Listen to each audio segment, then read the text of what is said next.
La respuesta transitoria se puede pensar como la primera reacción que experimenta un sistema físico luego de que se haya modificado alguna de sus condiciones de funcionamiento, ya sea de forma voluntaria o involuntaria. Estas formas voluntarias o involuntarias las podemos asumir como excitaciones al sistema o perturbaciones. Una forma voluntaria podría ser el aumento de tensión para lograr una velocidad mayor en el caso de un motor de corriente continua, por ejemplo. Una forma involuntaria podría ser en un circuito eléctrico que se haya quemado una resistencia o que haya aparecido en un sistema mecánico una carga mecánica repentina. Todas estas intervenciones hacen que en el sistema exista una reacción transitoria hasta volver a acomodarse en su nuevo punto de equilibrio. El intervalo de tiempo en el que el sistema padece esta transición se lo denomina periodo transitorio. La duración del periodo transitorio en teoría es infinitamente grande.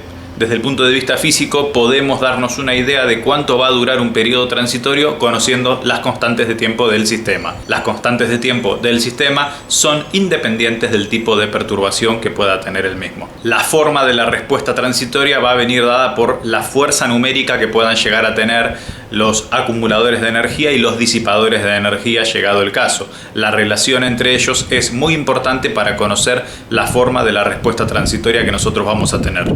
¿Cuánto de control hay en el análisis de la respuesta transitoria de un sistema físico real?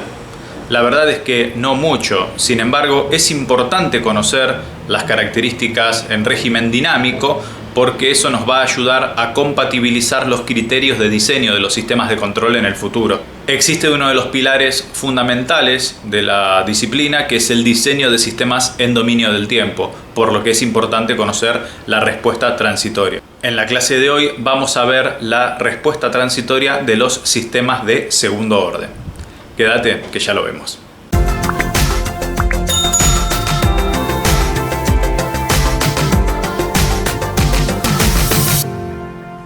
Saludos, ¿cómo estás?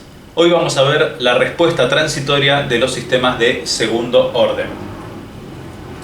Un sistema de segundo orden se caracteriza generalmente por tener dos acumuladores de energía y casi siempre un elemento disipador de energía, aunque eso no es lo relevante. Lo relevante para que el sistema sea de segundo orden es que tiene dos acumuladores de energía. Por ejemplo, un sistema mecánico que tiene una masa y un resorte, tenemos un acumulador de energía cinética y un acumulador de energía potencial elástica. Un sistema eléctrico puede ser un circuito resistivo, inductivo y capacitivo. Si bien la resistencia no es relevante, por lo menos para que sea de segundo orden, sí que sea inductivo y capacitivo, sí. La inductancia acumula energía en forma de campo magnético y el capacitor energía en forma de campo eléctrico. ¿Sí? Siempre tiene que haber dos elementos acumuladores de energía. Y bueno, la palabra siempre a veces nos queda grande, ¿no? Porque muchas veces puede haber más de dos elementos acumuladores de energía y el sistema puede ser de segundo orden igual. Todo eso depende de cómo estén conectados, ¿no? Si nosotros tenemos 4 inductores y 3 capacitores, pero los inductores están en serie y los capacitores están en paralelo, por darte algún ejemplo, esos valdrían por un inductor equivalente y un capacitor equivalente. La idea es que haya dos elementos independientes acumuladores de energía, ¿no? Puede ser que también haya dos capacitores, que no haya ningún inductor, pero depende de cómo estén conectados esos capacitores, el sistema puede ser de primer orden o de segundo orden. O sea, cada caso es un caso único y hay que ponerse a pensar en cada caso. No podemos pensar en esto como una regla mnemotécnica o como una receta. Lamentablemente la ingeniería no funciona así. Lo importante es que vos sepas evaluar en cada caso cuántos acumuladores de energía tenés, ¿sí? Para que sea de segundo orden, generalmente hay dos acumuladores de energía. La ecuación diferencial que define la dinámica, por supuesto, va a ser una ecuación diferencial de orden 2. Aquí ya tenemos la expresión transformada en su función de transferencia equivalente, donde notamos, bueno, S, que sería la variable de la frecuencia, ¿sí? Fíjate que aparece un S cuadrado en el denominador, quiere decir que hay dos polos, ¿sí? Esta función de transferencia tiene dos polos porque el sistema es de segundo orden, ¿no? Y aparecen algunas constantes características de los sistemas de segundo orden, empezando por omega sub n, que es la pulsación natural que tiene el sistema. Es algo que, de vuelta, generalmente, casi siempre, depende de los acumuladores de energía, ¿sí? Es la pulsación natural no amortiguada, se la suele llamar así, pulsación natural no amortiguada, ¿sí?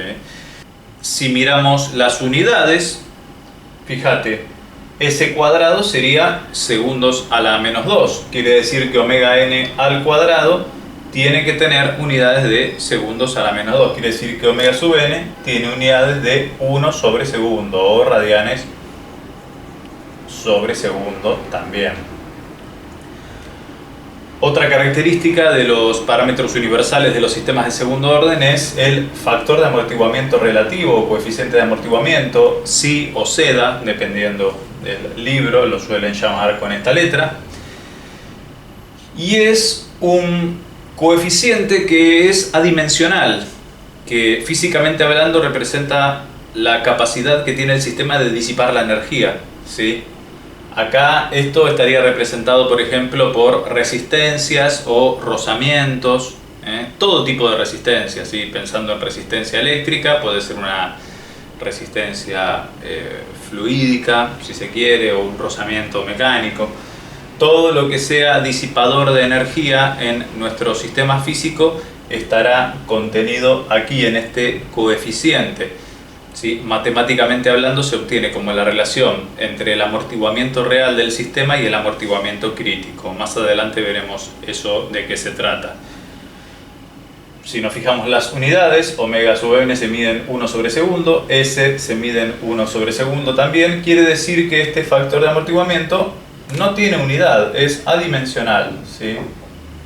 No tiene unidades.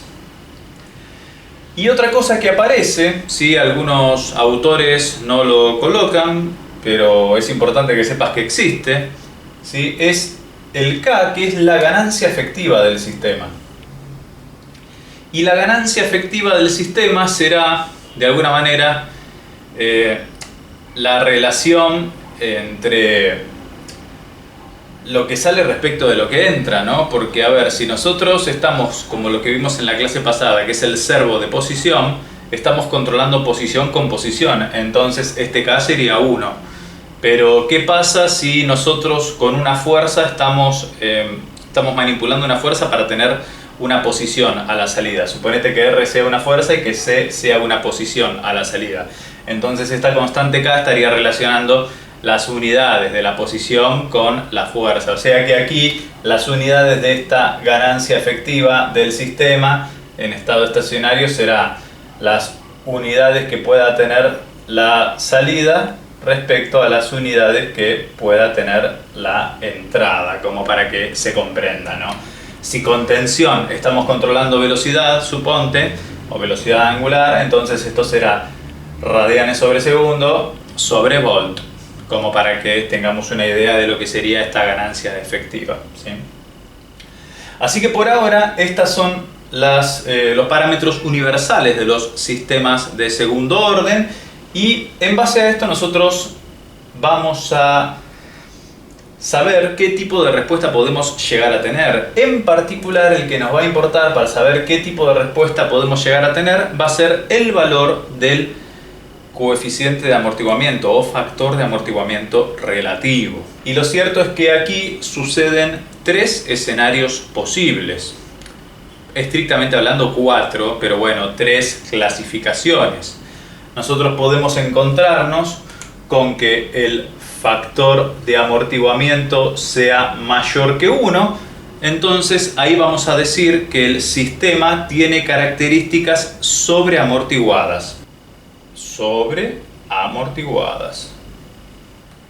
Esto, si lo interpretamos en el plano de frecuencias, ¿sí? Nos vamos a encontrar con que los polos del sistema son reales, distintos y negativos. Esta es la interpretación del sobreamortiguado. si nosotros resolvemos la cuadrática del denominador, nos quedaría, ¿sí?, que el discriminante, si el discriminante de esa cuadrática sería mayor que 0, por lo tanto hay dos raíces reales, distintas y negativas. ¿Sí? Aquí podríamos decir que tenemos al polo P sub 1 y al polo P sub 2. Para el caso sobreamortiguado. Segundo escenario posible, ¿sí?, que este amortiguamiento sea perfectamente igual a 1. Ahí vamos a decir que el sistema tiene características de respuesta críticamente amortiguada. El sistema es críticamente amortiguado. ¿Y esto cómo se representa aquí si esto es igual a 1? Fíjate que te queda el trinomio cuadrado perfecto. Tendríamos dos raíces reales negativas pero iguales. ¿Sí? P sub 1 igual a P sub 2 igual a P. Este para el caso críticamente amortiguado. Tercer escenario posible, el que más suele aparecer estadísticamente hablando, será el del amortiguamiento mayor que 0 y menor que 1. Ahí el amortiguamiento es débil, ¿sí?, y el sistema se dice que está subamortiguado. Otra forma de llamar a este subamortiguado es oscilatorio amortiguado. Tiene características oscilatorias el sistema. Y si quisiéramos representar los polos en el plano de frecuencia, serían polos de características complejas conjugadas. Misma parte real y parte imaginaria conjugada. ¿Sí? En los tres escenarios posibles, estos polos tienen parte real negativa. ¿Sí? Acá los polos son reales y distintos y negativos. Acá los polos son reales, menores que 0, negativos, pero iguales. Y acá los polos no son reales, ¿sí?, son complejos conjugados. Tienen parte real negativa y la parte imaginaria será conjugada, ¿sí? Uno será positivo y el otro será negativo, pero el mismo valor absoluto en cuanto a la parte imaginaria se refiere, ¿sí? Entonces verás que si quisiéramos estudiar la respuesta a una entrada para este sistema, lo que tendríamos que saber primero es en cuál de los tres lo metemos. Porque uno dice, bueno, a ver, ¿qué tipo de sistema tengo como para ya saber la respuesta cuál va a ser? Entonces tenemos que interpretar cada uno de estos escenarios. La entrada que vamos a estudiar va a ser una entrada del tipo escalón de valor A, ¿sí? Los libros suelen poner un escalón unitario, pero bueno, no necesariamente tiene que ser uno el escalón, con que sea de un valor, si querés mayor que 0, como para simplificarlo, pero bueno, cualquier valor mayor que 0. Matemáticamente hablando se demuestra que si somos capaces de determinar la respuesta al escalón, podemos ser capaces de determinar la respuesta a cualquier tipo de entrada. Pero bueno, estudiamos el escalón como un cambio en la consigna de nuestro sistema. Vamos a empezar con el primer escenario de sobreamortiguado. Bien, aquí tenemos el primero de los escenarios, el sistema sobreamortiguado. Si nosotros expresamos la función de transferencia como sabíamos que era, bueno, una forma equivalente de hacerlo, sabiendo que el denominador puede factorizarse, bueno, en factores primos con números, con polos reales, ¿sí? Una forma de expresarlo podría ser k sub 1, englobando la equivalencia aquí entre k omega n cuadrado, S más A por S más B, siendo A y B los polos reales, distintos y negativos. Bueno, los polos serían menos A y menos B, por supuesto, ¿no? Porque son reales, distintos y negativos. Un escalón de valor A, ¿sí?, se va a encargar de perturbar al sistema y vamos a ver cómo evoluciona. Para esto tendríamos que, una posibilidad sería aplicar el teorema de convolución o si no, aplicar el método por fracciones simples que nos ofrece la transformada de Laplace. ¿Te animás a hacerlo conmigo? Dale. ¿Cómo sería entonces si el escalón es de valor A, bueno, para t mayor o igual que 0, si nosotros transformáramos esto en dominio de la frecuencia, tendríamos que R de S será A sobre S. Esto nos da a pensar que si quisiéramos expresar a C de S, será, bueno, la convolución entre la función transferencia y el escalón, o sea que tendríamos A sobre S por K sub 1, todo esto dividido S más A por S más B. En términos prácticos hay algo que no va a cambiar, que va a ser que va a ser la tendencia final del resultado. Podríamos a y K sub 1 sacarlos afuera, si quisiéramos, como para que no terminen de entorpecer algebraicamente lo que queremos hacer. Es una posibilidad. Podríamos, si no, aplicar el método por fracciones simples. ¿Sí? Podríamos hacer, bueno, el A por K sub 1 que queden afuera y tendríamos, bueno, tres fracciones simples.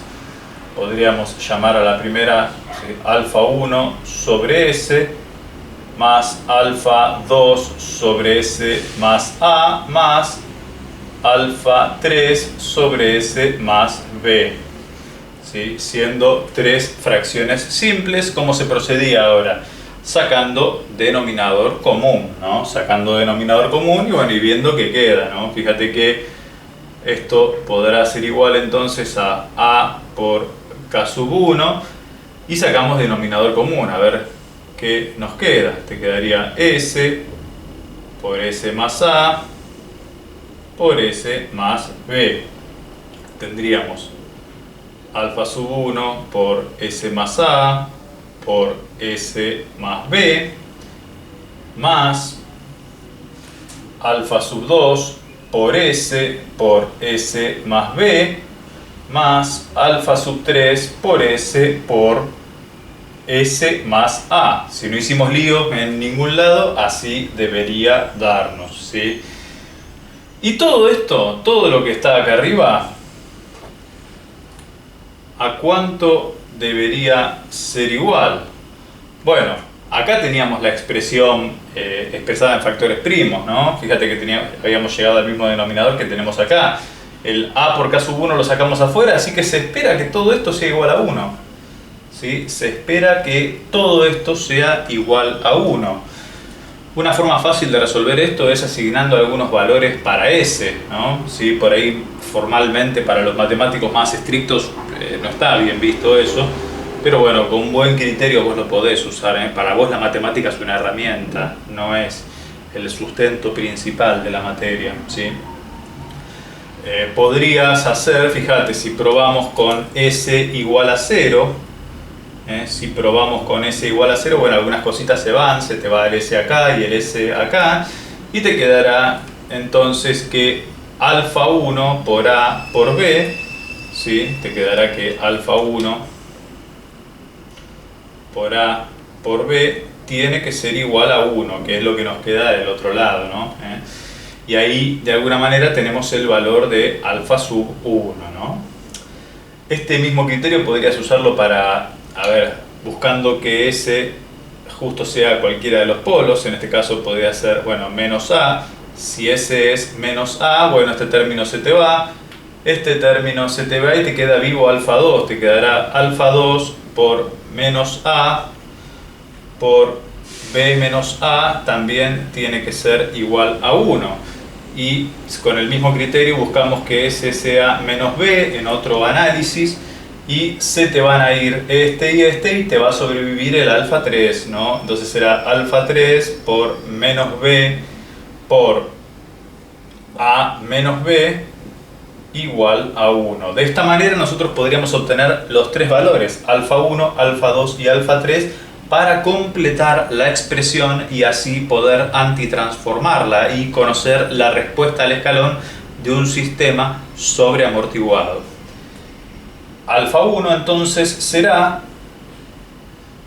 1 sobre A por B, alfa 2 será entonces, bueno, 1 sobre A menos B por A, y alfa 3 será 1 sobre B menos A por B. Después vamos a ver si esta es la mejor forma de expresarlo, pero bueno, por lo pronto ahora podemos decir que esto es cierto, ¿sí? Estas tres constantes son las que reemplazaríamos aquí para obtener la respuesta al escalón. Bueno, copiamos nuevamente la expresión, ahora como sabemos que tiene que dar, ¿sí? La respuesta en función de la frecuencia, todavía no hemos antitransformado, habíamos sacado como factor común A, que es, bueno, la amplitud del escalón, y K sub 1, que era esta ganancia artificial que habíamos armado. Bueno, y habíamos abierto corchetes, ¿no? Alfa 1, ¿sí? Fíjate que todos, si se quiere, tienen el término A por B en el denominador, ¿eh? Si acá multiplicamos y dividimos, acá tendrías B sobre A por B, y acá tendrías, bueno, A sobre A por B también, ¿no? O sea que A por B es algo que aparece en los tres. Si aparece en los tres, lo dejamos afuera y listo, ¿no? Como para no complicarnos tanto. Y a ver cómo nos quedaría. Bueno, el primero nos queda 1, ¿sí? Era 1 sobre S. Después, el segundo, ¿cómo nos quedaría? Más, bueno, era B sobre A menos B. Esto cuando antitransformemos lo vamos a dejar bien, ¿sí? Sobre S más A sobre B menos A, todo esto es un valor numérico, ¿no? Sobre S más B. Y ahora, bueno, con esta información es que nosotros vamos a poder aplicar ya la antitransformada a cada uno de estos términos. Bueno, esto es algo lineal, así que esta es una constante, no va a pasar nada, esto va a seguir estando, pero lo importante es lo que nos va a quedar en cada uno de estos. ¿Sí? En cada uno de estos lo que nos va a quedar será, bueno, sí, podemos resolverlo, ¿sí? C en función del tiempo, fíjate que es una C un poco más chica que esta, porque esta sería la C de Laplace, ¿no? Esta sería C en función del tiempo, bueno, tendremos, fíjate que K sub 1 de algún modo estaba representando el K por omega n cuadrado, y omega n cuadrado de algún modo en este caso será el producto de A por B, o sea que K sub 1 es K por A por B. Si esto es K por A por B y está dividiendo por A y B, de alguna manera lo que nos queda vivo será la amplitud del escalón por la ganancia efectiva del sistema, simplemente, ¿no? Y acá tendremos, bueno, 1, que será la antitransformada de 1 sobre S, más B sobre A menos B por E a la menos A por T, más A sobre B menos A por E a la menos B por T. Y se espera que, si no metimos la pata en ningún lado, esta tenga que ser la respuesta al escalón para el sistema sobreamortiguado. Por supuesto que la expresión es válida solamente para T mayor o igual que 0. La expresión es válida, como todo sistema causal, para T mayor o igual que 0, ¿de acuerdo? Fíjate cómo queda, ¿no? Es, de alguna manera, algo que, si nosotros hacemos tender el tiempo a infinito, nos queda como lo único vivo, ¿sí? El valor de A por K. ¿Y qué será A? La amplitud del escalón. ¿Y K qué es? La ganancia efectiva que tenía el sistema originalmente, ¿sí? La ganancia efectiva que el sistema tenía originalmente, independiente del transitorio. Si vos le aplicás el teorema del valor final a esta función antes de hacer fracciones simples, ¿sí? El valor final será A por K, ¿sí? La ganancia efectiva por la amplitud del escalón. Bueno, si nos tomamos ahí la molestia de hacer un gráfico, un modesto gráfico representativo de lo que está sucediendo. C en función del tiempo, 0, bueno, acá tendrás el producto de A por K. Bueno, la respuesta es parecida al sistema de primer orden, ¿sí? Hay uno de estos dos polos que es el dominante, generalmente, ¿sí? Solamente que parte, ya no parte con una pendiente hacia arriba, sino que parte, como tiene condiciones iniciales nulas el sistema, parte con pendiente 0 y después se va acomodando. Y supuestamente tarda mucho en llegar al valor final, al equilibrio, porque el sistema está sobreamortiguado, tiene un amortiguamiento muy grande, entonces eso hace que tarde mucho en llegar. De hecho, matemáticamente hablando no llega nunca. Bueno, físicamente hablando, bueno, ¿cómo se mide esa evolución? ¿Sí? Físicamente hablando vamos a decir que el tiempo de establecimiento es, 4 tau, ¿sí? Pero ¿cuál de las dos constantes de tiempo tomaría? Y la más lenta. El sistema es tan rápido como su constante de tiempo más lenta, ¿sí? O como se dice, ¿no? Solo eres tan fuerte como tu eslabón más débil. Bueno, llevando eso al término de la respuesta de los sistemas dinámicos, ¿sí? El sistema es tan rápido como su constante de tiempo más lenta, ¿sí? Entonces, de estas dos, ¿sí? De A y B, ¿sí? Uno podría decir, bueno, la constante de tiempo tau sub 1 del sistema es 1 sobre A y la constante de tiempo tau sub 2 es 1 sobre B. Uno podría decir, bueno, el que está más cerca del origen, ¿sí? Es el menor en valor absoluto, o sea que si hacemos la inversa sería el mayor. O sea que el polo B, ¿sí? El polo menos B si se quiere, es el que domina la respuesta del sistema, suponiendo que estos dos son muy distintos, ¿no? Dominaría la respuesta del sistema, entonces uno tendría que decir, bueno, el tiempo de establecimiento en el que con un criterio del 2% de error llegaría al valor final será 4 veces, en este caso, tau sub 2. O sea, es pasado este tiempo, si nosotros reemplazamos este tiempo en esta fórmula, ya prácticamente estaríamos en este valor y quedaría la respuesta del sistema sobreamortiguado resuelta. Muy bien, vamos con el segundo caso, sistema críticamente amortiguado. ¿Cómo cambia las características de la respuesta acá? ¿Cómo es el método de descomposición por fracciones simples en este caso? Bueno, vamos a ver.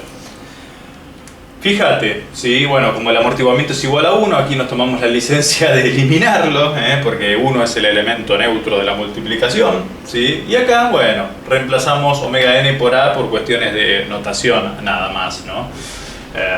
Si la respuesta, bueno, si el escalón es de valor a mayúscula, esto, de alguna manera, ¿cómo podemos expresarlo? Entonces, el C de S será A sobre S por K sub 1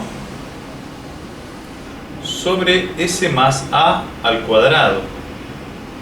Y bueno, cuando tenemos un término del tipo al cuadrado, en la descomposición por fracciones simples, lo tenemos que poner dos veces, una sin elevar y la otra con el cuadrado. ¿Sí? Perdón, no va aquí, esto será afuera A por K sub 1, esto es algo que permanece, entonces nos quedaría 1 aquí adentro, y ahora sí, nos quedaría alfa 1 sobre S más alfa 2 sobre S más alfa 3 sobre S más A al cuadrado, característica de la descomposición por fracciones simples para una respuesta críticamente amortiguada. Bueno, si intentamos sacar denominador común aquí, vamos a encontrarnos con que vamos a afectar a alfa 1 por S más A al cuadrado, ¿sí? A alfa 2 lo vamos a afectar por S y bueno, y por S más A porque le falta 1, y a alfa 3 lo vamos a afectar simplemente por S, ¿no? Porque ya tiene los dos. ¿sí? Ya tiene el cuadrático por sí mismo, ¿no? Y esto tiene que ser igual a 1, che, porque lo que quedó vivo acá, cuando vos eliminás el a y el k sub 1, o lo sacás afuera, lo que te queda vivo acá adentro es igual a 1. Por lo tanto, esto tendría que ser igual a 1. Entonces ahora, bueno, nos vamos a tomar el atrevimiento de asignarle nuevamente valores a S o de resolver el sistema de 3×3, ¿no? Porque, a ver, no olvides que vos esto lo podés descomponer y resolver el sistema también, ¿no? Eso está bien, ¿sí? Por ejemplo, si a S le asignamos el valor 0, si a S le asignamos el valor 0, bueno, este queda afuera, se elimina y este se elimina, te queda alfa 1. Quiere decir que alfa 1 por a cuadrado es igual a 1. Eso quiere decir que alfa 1 es 1 sobre a al cuadrado.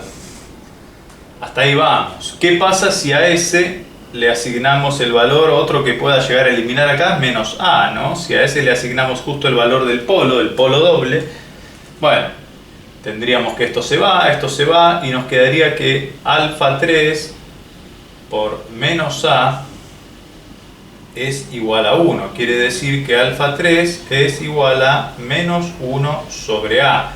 Si no metimos la pata en ningún lado, así debería ser.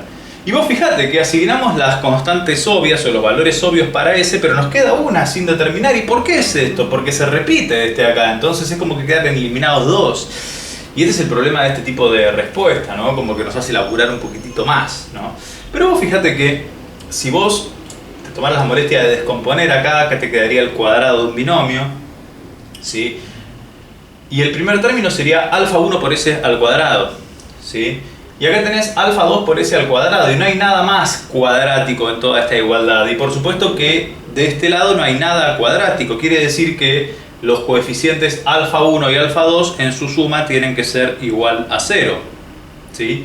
Por ese motivo, si alfa 1 más alfa 2 tiene que ser igual a 0, pero yo ya conozco el valor de alfa 1, bueno, no tendré problemas en decir que alfa 2 tiene que ser igual a menos 1 sobre a al cuadrado. Y de alguna manera, sin meternos en cuentas raras, nos las hemos ingeniado para determinar el valor, bueno, de las tres constantes que acompañan a la descomposición por fracciones simples, ¿sí? Así que lo que nos queda es reemplazar y antitransformar. Muy bien, si reemplazamos en la función original, tendríamos entonces, bueno, el a por k sub 1 quedarían, ¿no? Y tendríamos como primer término aquí,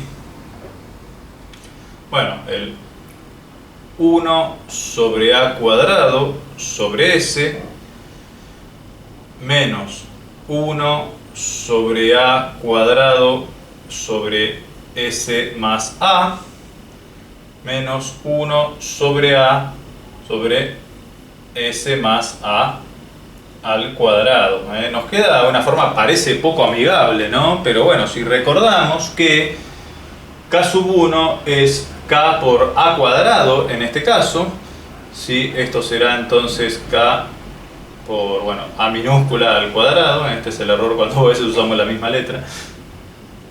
Y fíjate que podríamos sacar factor común el a cuadrado que está dividiendo y nos afectaría en la última, ¿no? En la última que quedará multiplicando por a. Nos quedaría entonces k por 1 sobre s menos 1 sobre s más a menos a sobre s más a al cuadrado. Si no hemos cometido ahí errores, tendremos que multiplicar por la amplitud del escalón. Ya estábamos haciendo lío, pero bueno, ahí creemos que está. Fíjate, el a cuadrado se te terminaría yendo con los a cuadrado que has sacado de factor común. Tenemos todo lo necesario para antitransformar. Bien, ¿cómo hacemos? ¿Sí? Recordamos un poquitito, ¿no? Este c de t, entonces la respuesta en función del tiempo será a por k, por supuesto. Este será el valor final al que va a llegar la respuesta, por 1 menos e a la menos a por t. Y atención a esta parte, ¿sí? La antitransformada, cuando aparece el s más a al cuadrado en el denominador será, bueno, el menos a aparecerá, pero esto será t por e a la menos a por t. Esa era la diferencia respecto de la sobreamortiguada. Aquí tenemos entonces la respuesta para cuando el sistema es críticamente amortiguado. Cuando el sistema es críticamente amortiguado, evoluciona de esta manera. Si quisiéramos hacer la respuesta, por supuesto que podemos, ¿sí? Aquí tendremos que tener presente que llegaría bastante más rápido, ¿sí? El sistema llegaría bastante más rápido. Sin pasarse, llegaría bastante más rápido que su antecesor. Se espera que llegue mucho más rápido, ¿sí? Por esta influencia, ¿no? Por esta influencia. ¿Sí? De algún modo hemos determinado, fíjate que es bastante parecido al otro, al sobreamortiguado, solamente que el sobreamortiguado, si hiciéramos la comparativa, evolucionaría de esta manera, ¿no? Evolucionaría de esta manera, si bien llega al mismo valor final, pero bueno, tardaría muchísimo más. Con la críticamente amortiguada llegamos más rápido a la nueva posición de equilibrio de la respuesta. Y de este modo hemos resuelto la respuesta transitoria para el sistema críticamente amortiguado. No olvides que la expresión es válida para t mayor o igual que 0. Bien, nos queda desarrollar el tercer caso, el subamortiguado. No es casualidad que haya quedado para el final, ya que es el más complicado por lejos. Si hacemos la convolución con el escalón ya sabemos que es a sobre s, como el gráfico que vimos anteriormente. Ahora, como vamos a necesitar más lugares que lo hemos borrado, acá en esta situación, si quisiéramos expresar entonces a c como convolución de la entrada con la función transferencia, tendríamos a sobre s por, bueno, k omega n al cuadrado dividido, y vamos a tomarnos el atrevimiento aquí de dejar esto expresado de otra manera. Fíjate, podemos, si te parece, completar cuadrados. Podríamos completar cuadrados, entonces tendríamos, ¿sí?, el primero al cuadrado más el doble producto del primero por el segundo sin elevar, que sería 2 por seda por omega n por s, y necesitaríamos el segundo al cuadrado. ¿Cuál sería el segundo al cuadrado? Si el primero es s cuadrado, el segundo al cuadrado sería, bueno, seda cuadrado por omega n al cuadrado, ¿no? Entonces, si sumamos algo que no estaba, tendríamos que restarlo para mantener la igualdad. Tendríamos que restar menos seda cuadrado omega n cuadrado y por supuesto agregar el omega n cuadrado que originalmente ya existía. Pero quiero que prestes atención a esto. Acá esto nos va a quedar como un trinomio cuadrado perfecto, ¿sí? Si nos queda como un trinomio cuadrado perfecto, esto lo podríamos expresar como s más seda por omega n al cuadrado. ¿Y qué ganamos con esto? Bueno, ahora vas a ver qué ganamos, ¿no? A esta relación, ¿sí?, a esta relación también vamos a encontrarle una expresión que se va a llamar omega d al cuadrado, entendiendo por omega d a la pseudopulsación que tiene nuestro sistema. Vamos a expresar aquí, a dejar omega d será omega n por la raíz cuadrada de 1 menos psi cuadrado o seda al cuadrado. Es importante que recordemos originalmente a qué correspondía, ¿sí? Esta respuesta va a tener características oscilatorias, ¿sí? Y la pulsación con la que va a oscilar la respuesta depende de la pulsación natural y también depende del amortiguamiento. Por eso es importante que sepamos qué representa todo esto. Podríamos también, como para simplificar un poquitito los cálculos, definir, ¿sí?, una C asterisco una respuesta asterisco, que será la respuesta real por unidad de ganancia y por unidad de amplitud del escalón. Quiere decir que A y K aparecen dividiendo y vamos a trabajar con el C asterisco solamente como para trabajar con valores simplificados, simplemente por eso. Vos ya sabés que la respuesta verdadera será lo que determines multiplicado por K y por A, y será lo mismo. Entonces, con este buen criterio, vamos a ver cómo podemos expresar esto bien. Entonces tenemos que nuestro C asterisco, respuesta unitaria, será omega n al cuadrado dividido S por, vamos a ponerle corchete porque acá necesitamos, ¿sí?, S más C da omega n al cuadrado más omega d al cuadrado. Bueno, tendríamos que saber cómo descomponer esto por fracciones simples, y el misterio medio que se viene resolviendo, ¿no? Nos quedará que tenemos que laburar, seguro tenemos que laburar, pero bueno, nos va a quedar un poquitito más simple si lo hacemos de esta manera. Vamos a pensar, bueno, alfa 1 sobre S, ¿sí?, el correspondiente al escalón, más alfa 2 por S más alfa 3. ¿Sí? Esta descomposición por fracciones simples se supone que es algo que vimos ahí en el tercer nivel de matemática, o la materia afín, ¿no? S más si se da por omega n al cuadrado más omega d al cuadrado.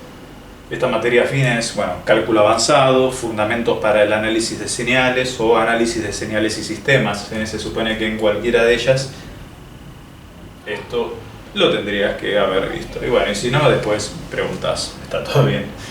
¿Sí? Bien. Fíjate que ahora si intentamos sacar denominador común, no veo por qué no podemos hacerlo, pero bueno, vamos a encontrar las equivalencias para alfa 1, alfa 2 y alfa 3. Si empezamos haciendo la equivalencia, fíjate, alfa 1 lo tendrías que multiplicar por este denominador y bueno, y todo lo que es alfa 2 por S más alfa 3 multiplicado por S, ¿no? Entonces te quedaría alfa 1 por todo lo que era originalmente el denominador, tal vez es más fácil expresarlo así en este caso. Te quedará S cuadrado más 2 por C por omega n por S más omega n al cuadrado. Todo esto más alfa 2 por S al cuadrado más alfa 3 por S. Todo esto necesariamente tiene que ser igual a omega n cuadrado, que era lo que estaba originalmente, ¿no? Y bueno, y acá sigue resolviendo, si querés, el sistema de ecuaciones de 3×3. En primera medida vas a tener que alfa 1 más alfa 2 tiene que ser igual a 0. ¿Sí? En segunda medida, todo lo que depende de ese, bueno, alfa 1 por 2 por C por omega n más alfa 3 tiene que ser igual a 0. ¿Y por qué lo igualamos a 0? Porque de este lado no hay nada ni cuadrático ni lineal, ¿no? Pero fíjate que en término independiente te queda alfa 1 por omega n al cuadrado igual a omega n al cuadrado, dándonos a entender que alfa 1 es igual a 1.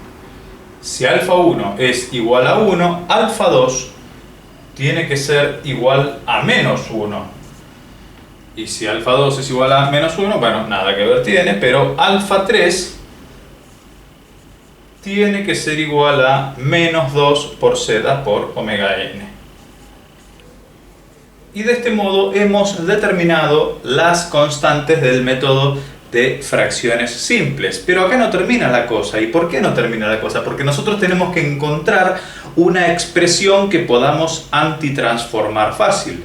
Ya viendo el denominador acá nos podemos dar una idea de que estamos buscando algo de características oscilatorias, y al tener el término de frecuencia desplazado seguramente está acompañado por una exponencial decreciente. Así que podés fijarte, si querés, en tu tabla de antitransformadas a ver a qué se puede asemejar esto que estamos viendo aquí. Fíjate, si resolvemos entonces, si reemplazamos en función de las expresiones, de las equivalencias que nos dieron, tendremos 1 sobre S menos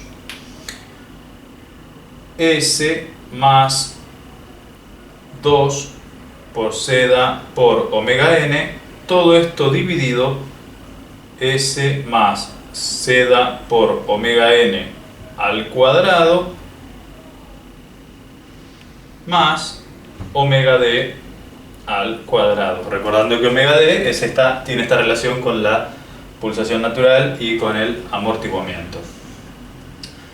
Fíjate que para darle forma a esto podríamos separar esta parte, ¿no? Si separamos, si dejamos un seda por omega n acompañando aquí y sumamos otro, ¿qué quiero decirte con esto? Quiero decirte que separemos el término para que nos quede la expresión fácilmente antitransformable, ¿no? Porque esto va a coincidir con lo que vos tenés en la tabla. Fíjate, esto te va a quedar S más seda omega n y coincide con lo que tenés en el paréntesis en el denominador, entonces te va a ayudar a antitransformarlo más fácil, ¿no? Seda por omega n al cuadrado más omega d al cuadrado. Pero bueno, a ver, el término seda omega n que apareció acá no podemos eliminarlo, ¿no? Así nada más, ¿no? Lo tenemos que considerar, sigue estando. Y bueno, aparecerá acá aparte, ¿qué le vas a hacer? Eso lo tenés que poner, ¿no? O sea, arreglaste una cosa y por ahí desarreglaste otra, pero bueno, no es que la desarreglaste, porque nosotros podemos armar la estructura como para antitransformarlo también, ¿no? Fíjate, ya tenemos la estructura necesaria para antitransformarlo. ¿Por qué? Porque, bueno, esta antitransformada la conoces, es el escalón, ¿sí? Ese es de valor 1 para t mayor o igual que 0. Esta antitransformada la conoces, es la exponencial decreciente acompañada por el coseno de, bueno, omega d por t. Y bueno, por ahí faltaría esto, ¿no? Darle forma a esto, pero bueno, es algo más matemático que habría que considerar, ¿no? Fíjate, si vos, en este caso, si multiplicás y dividís por omega d, si multiplicás y dividís por omega d, podemos hacer que esto, que es seda por omega n sobre omega d, salga afuera, y lo que vos tendrías que antitransformar es omega d sobre esta expresión más al cuadrado más omega d al cuadrado. Y esta expresión es la exponencial decreciente multiplicada por el seno de omega d por t. Entonces, todo esto es perfectamente antitransformable, ¿no? Fíjate que ahora, si quisiéramos antitransformar, ¿sí?, la C asterisco en función del tiempo, no olvidemos que la C original es esta. Tendríamos que multiplicar al C asterisco por K por A, pero bueno, para hacerla más fácil acá es que no lo hemos considerado para escribir menos, ¿no? Te quedaría 1 menos E a la menos seda omega n por t por el coseno de omega d por t menos, ¿sí? Y esto nos quedó afuera, ¿no? El seda por omega n sobre omega d. Bueno, esto lo vamos a borrar, ¿sí? Por E a la menos seda por omega n por t por el seno de omega d por t. Y por supuesto que esta expresión es válida también para t mayor o igual que 0, ¿sí? Hemos antitransformado la respuesta oscilatoria amortiguada. Pero quédate que no terminamos. quédate que no terminamos. Ahora vamos a tratar de dejarla un poquitito más limpita, ¿no? Está medio en bruto esto, ¿eh? Vamos a ver si la podemos pulir un poquitito más. Fíjate, omega d es omega n por la raíz cuadrada de 1 menos z al cuadrado, por lo tanto podríamos reemplazarlo aquí, ¿no? Entonces también podemos recordar que la c definitiva es el c asterisco multiplicada por a y por k. Amplitud del escalón y ganancia efectiva del sistema. Y ahora sí, esto nos va a quedar un poquitito mejor, ¿no? Tendríamos 1 menos e a la menos z por omega n por t. Fíjate que es común a las dos oscilaciones, por lo tanto podríamos sacar acá factor común también. Tendríamos coseno de omega d por t más amortiguamiento sobre raíz de 1 menos amortiguamiento al cuadrado. Bueno, voy a tener que eliminar esto, lamento que justo necesitaba la equivalencia, por el seno de omega d por t. Por supuesto, expresión válida para t mayor o igual que 0 y aceptando que omega d es omega n por la raíz de 1 menos z al cuadrado. Entendiendo esto es que pudimos lograr la expresión de la respuesta al escalón para un sistema subamortiguado.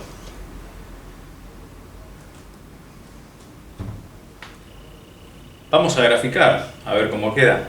Dale. Este es un gráfico que merece un poquitito más de espacio, tal vez, ¿no? Y ahora vas a ver por qué. ¿Sí? Bueno, A por K sería el valor al que tendería la respuesta. Fíjate que todas las respuestas, independientemente de las características del amortiguamiento, tienden a este valor. ¿Por qué? Porque el valor final no depende de los polos, de dónde estén los polos, ¿sí? Siempre que el sistema sea estable, ¿no? Los polos definen las características transitorias del sistema, pero el valor final va por otro lado, ¿sí? El valor final que alcanza el punto de equilibrio va por otro lado. Si nosotros acá desarrollamos, entonces tenemos que la respuesta tiene unas características de este tipo, ¿no? ¿Sí? Con todos los errores que podamos tener, pero bueno, tiene estas características. Mientras que la sobreamortiguada tenía estas características y la críticamente amortiguada venía de esta manera, como que llegaba más rápido, si se quiere. Acá tendríamos el caso 1, acá tendríamos el caso 2 y acá estamos desarrollando el caso número 3, que es lo que nos compete en este momento, ¿no? Y las características de la respuesta serían estas, ¿no? ¿Cómo uno puede decir, bueno, a ver, qué tanto se pasa o qué tanto vuelve? Bueno, entonces esto depende de el valor que tenga este amiguito acá, ¿sí? El valor que tenga el amortiguamiento aquí, ¿sí?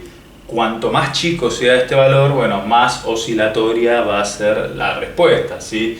Cuanto más grande sea, aunque sea menor que 1, bueno, menor será este pico. Y todo eso se puede determinar perfectamente, como vamos a ver a continuación, ¿sí? Existen unos, lo que se llaman los tiempos característicos del sistema, ¿sí? Existe, ahora los podemos determinar perfectamente, lo que es el rise time o tiempo de subida, ¿sí? Este se llama, bueno, sí, tiempo de subida. Este será el tiempo en el que alcanza el primer pico. Aquí tendremos, bueno, el tiempo de establecimiento, ¿sí? Son los tres tiempos característicos, y otra cosa que se mide es el sobreerror relativo o sobreelongación en tanto por ciento de cuánto se pasa respecto del valor en estado estacionario, ¿no? Bueno, son estos 4 parámetros característicos que definen a una respuesta subamortiguada, ¿sí? El primero, el tiempo de subida, ahora lo calculamos, pero conceptualmente el tiempo de subida sería el tiempo que alcanza por primera vez el 100% de la respuesta, ¿sí? El tiempo de pico, bueno, sería el tiempo del primer máximo, ¿sí? El sobreimpulso será la diferencia entre, bueno, la respuesta en el tiempo pico y la respuesta en estado estacionario, es un error relativo porcentual. Bueno, y el tiempo de establecimiento será bueno, el tiempo en el que ya podemos no tener en cuenta los fenómenos transitorios, el famoso 4 tau. Después vamos a ver cómo lo calculamos en función de las características de la respuesta que nosotros tenemos, ¿de acuerdo?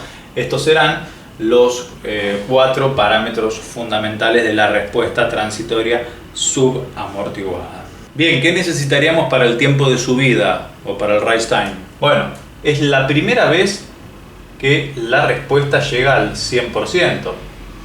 ¿Sí? O sea, sería este tiempo, TR.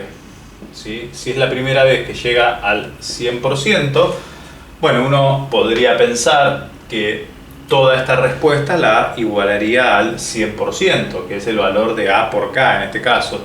Quiere decir que todo esto que está aquí adentro debería ser igual a 1, ¿no? En una primera evaluación.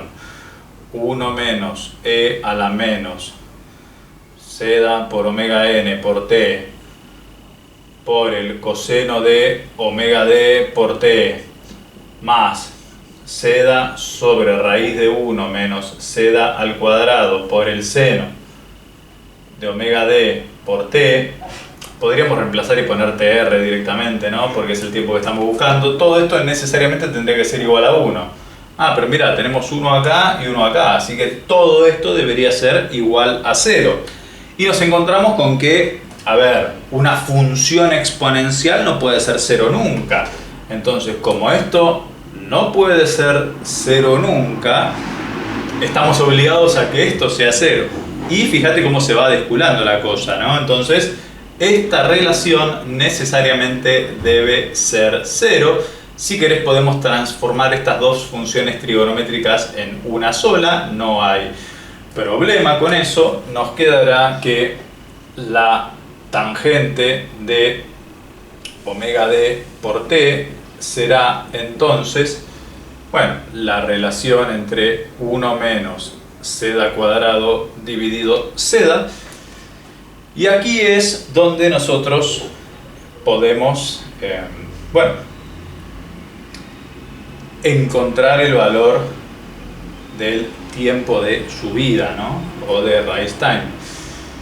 Y, a ver, acá nos falta, sí, fíjate que esto nos quedaría entonces con un menos, ¿no? Ya me parecía que me estaba faltando algo. Nos quedaría con un menos. Y bueno, esto nos da a pensar de que si nosotros despejamos así a lo bruto, el tiempo no puede ser negativo. Pero nos encontramos con que la tangente es una función periódica y el periodo de la tangente es pi. O sea que a este valor vos le podés sumar pi, ¿sí? Y obtendrías el tiempo en el que alcanza el 100% por primera vez. ¿Sí? Quiere decir que vos podés aplicar directamente la arcotangente acá, pero le tendrías que sumar pi, porque si no, este valor te quedaría negativo. Es por ese motivo que lo hacemos. Quiere decir que el tiempo de subida será, entonces, pi menos la arcotangente de la raíz de 1 menos seda cuadrado sobre seda, todo esto dividido omega d. Recordando que omega d es la relación, ¿no? Omega d es omega n por la raíz de 1 menos seda cuadrado, como ya dijimos, ¿no? Así que vamos a prestarle especial atención a esto. Si nosotros, ¿sí? Como para saber de dónde sacamos esto, bueno, una manera fácil de sacarlo ahora la vamos a ver. Si nosotros recordamos la ecuación característica general, teníamos s cuadrado más 2 por seda por omega n por s más omega n cuadrado igual a 0. Si quisiéramos determinar los polos, sabemos que son complejos conjugados porque estamos en el tercer caso. Pero bueno, si quisiéramos darle forma a esos polos, S1 o el primero de los polos será menos C da omega n más J omega n por la raíz de 1 menos C da al cuadrado. Lo podés hacer, vas a ver que te va a dar esto. S2 será menos C da omega n, fíjate, parte real negativa, como dijimos antes, menos J omega n por la raíz de 1 menos C da al cuadrado. Eso quiere decir que si nosotros graficamos en un plano de frecuencias estas cuestiones, acá tenemos el 0, acá tendríamos menos C da por omega n, que es algo común en ambos. Fíjate que si haces más J, ¿sí?, más J omega d, tendrías este resultado, y menos J omega d tendrías este resultado. Esto será omega d menos omega d en el dominio de J, ¿no? Acuérdate que omega d es omega n por la raíz de 1 menos C da al cuadrado. Quiere decir que, fíjate, si te hablan de la arcotangente de 1 menos C da al cuadrado sobre C da, bueno, vos acordate que omega d es omega n por la raíz de 1 menos C da al cuadrado. O sea que de alguna manera están relacionando omega d con C da por omega n. Quiere decir que al hacer la arcotangente de esta relación te están hablando de este ángulo que aparece acá. ¿Sí? El ángulo que el polo tiene con el eje real negativo. ¿Sí? El ángulo que el polo tiene con el eje real negativo es lo que aparece acá. O sea que algunos autores directamente le ponen al tiempo de subida como pi menos tita dividido omega d, y también está bien. Pero claro, tenés que tener claro, valga la redundancia, que es tita, ¿no? Es esta relación que aparece acá. ¿Sí? Fíjate qué interesante esto, ¿no? Porque la proyección es C da por omega n y la proyección vertical es omega n por la raíz de 1 menos C da al cuadrado. Si uno hiciera la composición en Pitágoras de lo que queda de esto junto con esto, terminaría quedando que la distancia, ¿sí?, la distancia desde el origen del plano de frecuencias al polo es omega n. ¿Sí? La distancia es omega n y C da por omega n es la proyección horizontal. O sea que también sería correcto afirmar que el factor de amortiguamiento lo podrías determinar directamente como el coseno de tita. También sería válido, ¿no? Sería válido determinarlo de esta manera. Por ahí no es relevante para el cálculo del tiempo de subida, pero bueno, por ahí, una vez que vos tengas los polos ubicados en el plano complejo, si vos haces el arco coseno del ángulo que define el polo con el eje real imaginario, ya tendrías el valor del amortiguamiento de tu sistema. No es algo para despreciar tener esto presente. Y bien, con esto hemos determinado el tiempo de subida. Por supuesto que tendríamos que hacer un razonamiento similar para determinar, bueno, el tiempo de pico, a ver cómo podemos hacer con el tiempo de establecimiento. Parece más fácil en primera instancia la determinación del tiempo de establecimiento, como ya dijimos, ¿sí? ¿Qué será el tiempo de establecimiento? El tiempo en el que podemos ya no tener en cuenta los fenómenos transitorios. Vamos a pensar que en este tiempo ya se extinguió el periodo transitorio. Pero ¿cuál es ese tiempo? Matemáticamente hablando no existe, ¿no? Porque nunca llegaría. El periodo transitorio es infinitamente grande, en teoría. Pero bueno, físicamente hablando, nosotros medimos el establecimiento o el asentamiento de un periodo transitorio en un parámetro característico del sistema, que es la constante de tiempo. Bueno, pasadas 4 constantes de tiempo, ¿sí?, nosotros decimos que el sistema ya alcanzó ese equilibrio casi, ¿no? O sea que haciendo 1 menos e a la menos 4, nosotros para el sistema tenemos prácticamente 0.98. ¿Sí? Es un buen número. Algunos autores más estrictos le ponen 5 tau en lugar de 4 tau, pero con un criterio del 1%, ¿no? Pero bueno, 4/8 está bien. Porque bueno, tampoco es que no termine nunca, ¿no? La idea es que en algún momento termine. Entonces hay que lograr una solución de compromiso entre el error y, bueno, y un tiempo que no tan largo. Bueno, acá, ¿cómo armamos la constante de tiempo? Vos fíjate que la exponencial envuelve a la oscilación. O sea que esta oscilación, ¿sí?, no se va a escapar de este valor. O sea, esto de alguna manera es la amplitud de la oscilación que se va reduciendo en el tiempo.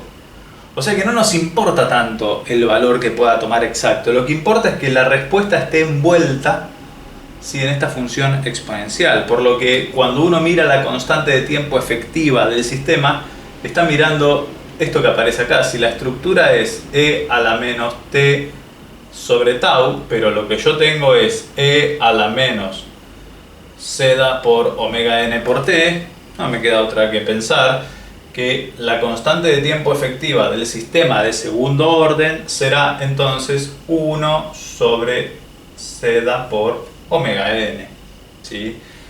Entonces el tiempo de establecimiento o el tiempo en el cual ya podemos no tener en cuenta los fenómenos transitorios será 4 veces esta constante de tiempo, será 4 dividido seda por omega n, ¿sí? Tiempo en el cual podemos asumir que ya entramos en estado estacionario. Y bueno, y ahora nos queda el tercero de los tiempos, ¿sí?, el tiempo de pico. ¿Qué tendríamos que hacer para determinar el tiempo de pico? Y sí, tendríamos que encontrar el primer máximo de la función, ¿sí?, el primer máximo de la función, que es el relevante. ¿Cómo lo harías? Y derivando esta expresión y forzándola a cero. Después, bueno, justificar que es máximo. Bueno, la primera derivada igual a 0 será esto, ¿no?, porque arranca a condiciones iniciales nulas, entonces arranca con pendiente 0. Pero bueno, la segunda será el primer máximo. Vamos a resolverlo, dale. Bueno, derivada primera igual a 0, así que tendríamos que derivar aquí, ¿no? Por supuesto que a por k no van a participar ahí, entonces derivada de c respecto de t será igual a 0, si y solamente si, bueno, la derivada de 1, no va a participar, así que lo que tendremos que elaborar es lo que aparece acá, ¿no? Bueno, la primera, a ver, menos seda por omega n por t, por tiempo de pico, perdón, tiempo de pico no, por e a la menos seda por omega n por tiempo de pico, todo esto por coseno de omega d por tiempo de pico, más seda dividido raíz de 1 menos seda cuadrada. No me alcanza un solo renglón, te pido disculpas, pero bueno, así es esto, ¿no? Omega d por tiempo de pico. No están tan buenos estos pizarrones como los de la facu, pero bueno, se hace lo que se puede. Y vamos a derivar ahora el producto, ¿no? Tendríamos que derivar la segunda, ¿sí? A ver si acá nos apareció. Acá teníamos un menos y bueno, con este menos esto podríamos decir que es más, y bueno, entonces ahora va a prevalecer el signo menos, ¿sí? Esto sin derivar, seda por omega n por t, y la derivada de lo que tenemos adentro del paréntesis, ¿no? Tendríamos menos omega d por el seno de omega d por t más omega d por seda dividido raíz de 1 menos seda cuadrado por el coseno de omega d por t. Si no metimos la pata en ningún lado, todo esto tendría que ser igual a 0. Y bueno, ahora vamos a ver qué podemos despejar. Todo esto es representativo de tiempo de pico, ¿no? Todo esto sería de tiempo de pico. Bueno, fíjate, a ver, esto no aporta nada porque bueno, la función exponencial no puede ser 0 nunca, así que esto no nos sumaría mucho que digamos. A ver, ¿qué más en todo esto? Bueno, fíjate que omega d es omega n por la raíz de 1 menos seda cuadrada, así que de alguna manera esto se simplificaría con esto y te quedaría omega n por seda cambiado de signo, y acá te quedaría omega n por seda multiplicando al coseno, o sea que la parte de esta del coseno también se estaría yendo. si se quiere, te quedaría como algo vivo solamente seno de omega d por el tiempo de pico igual a 0. ¿Sí?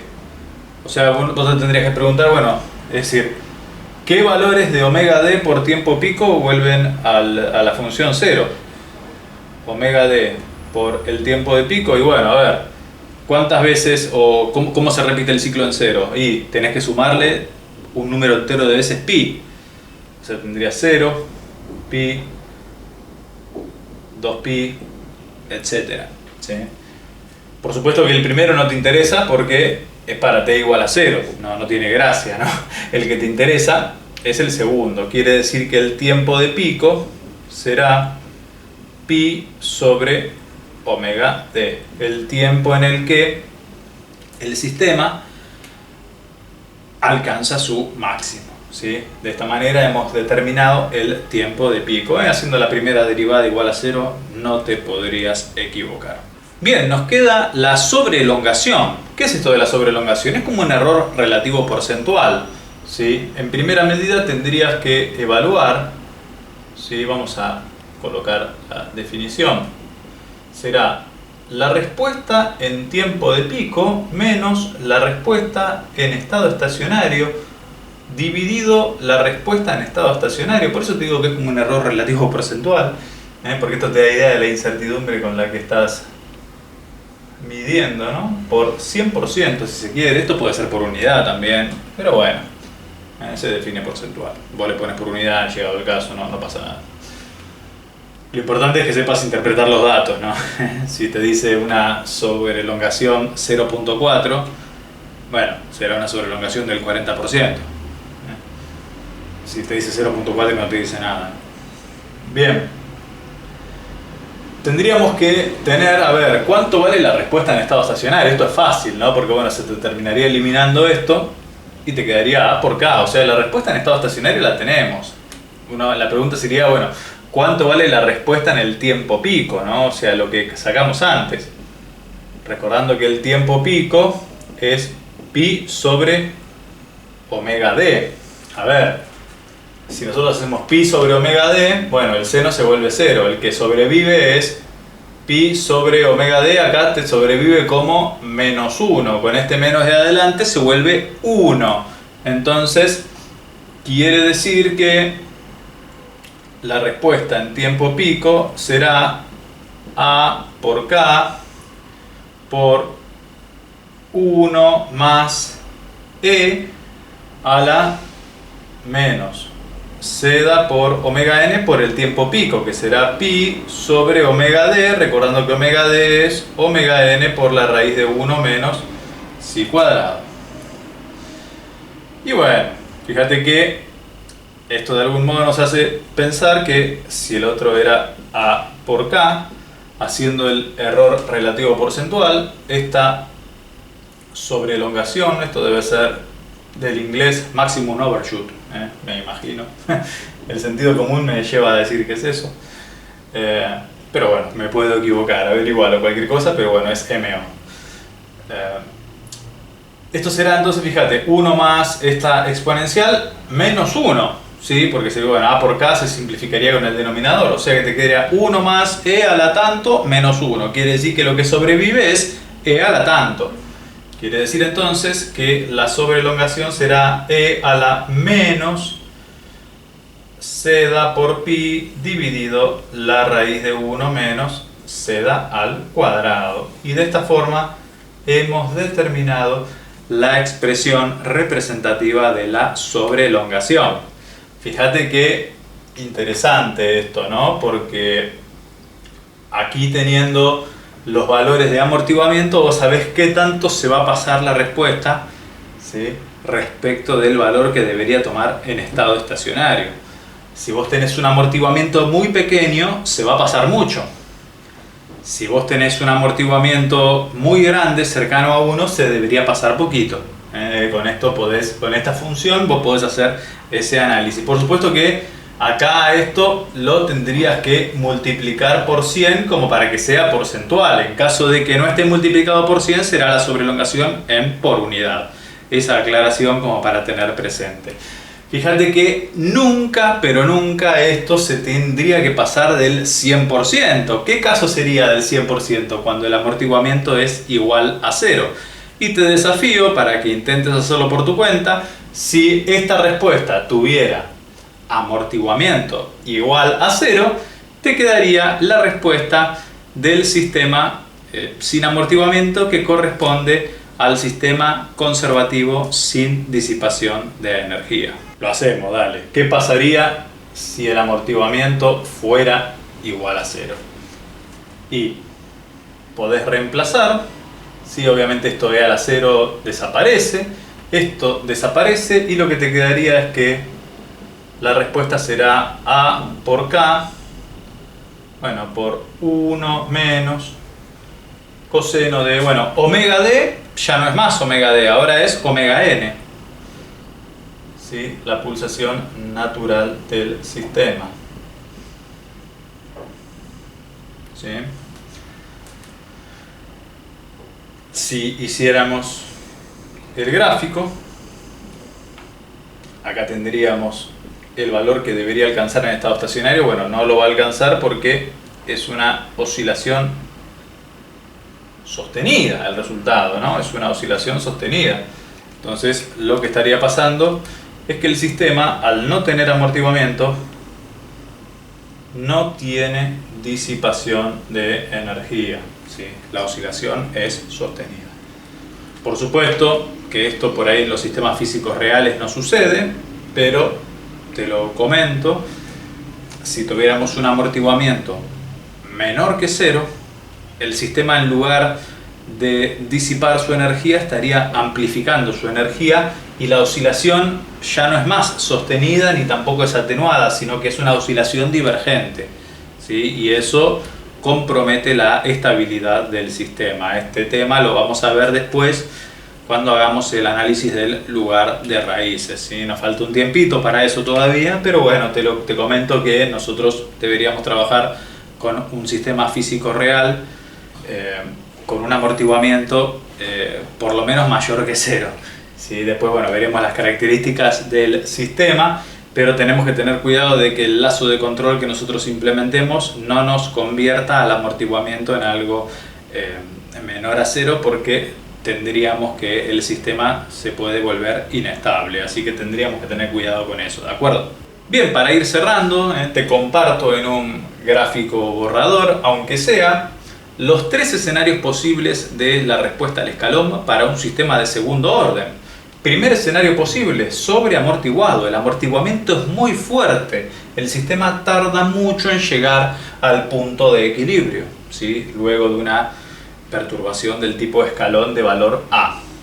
Recordad que K es la ganancia efectiva del sistema, ¿sí? Que esto es algo propio del sistema físico real que vos tenés, y A es la amplitud del escalón con la que es perturbado, ¿sí?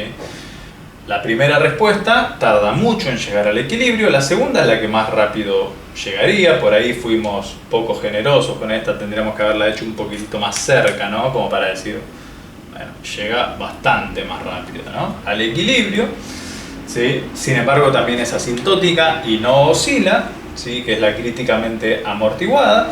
Y si debilitamos más aún el amortiguamiento, estamos en las características oscilatorias amortiguadas o subamortiguadas. Acá tenemos los tiempos característicos para la respuesta subamortiguada: el tiempo de subida, que es el tiempo en el que llega al 100% por primera vez; el tiempo de pico, el tiempo en el que alcanza su máximo positivo, ¿sí? El tiempo de establecimiento, el tiempo en el cual ya podemos hacer de cuenta que pasó el periodo transitorio, o podemos a partir de ahí ya no tener en cuenta los fenómenos transitorios; y el sobreimpulso, como el error relativo porcentual entre el máximo alcanzado y el valor en estado estacionario. Son los tiempos característicos, recordando que omega D es omega n por la raíz de 1 menos zeta al cuadrado, que es la pseudopulsación con la pulsación natural, la relación que existe entre ellas.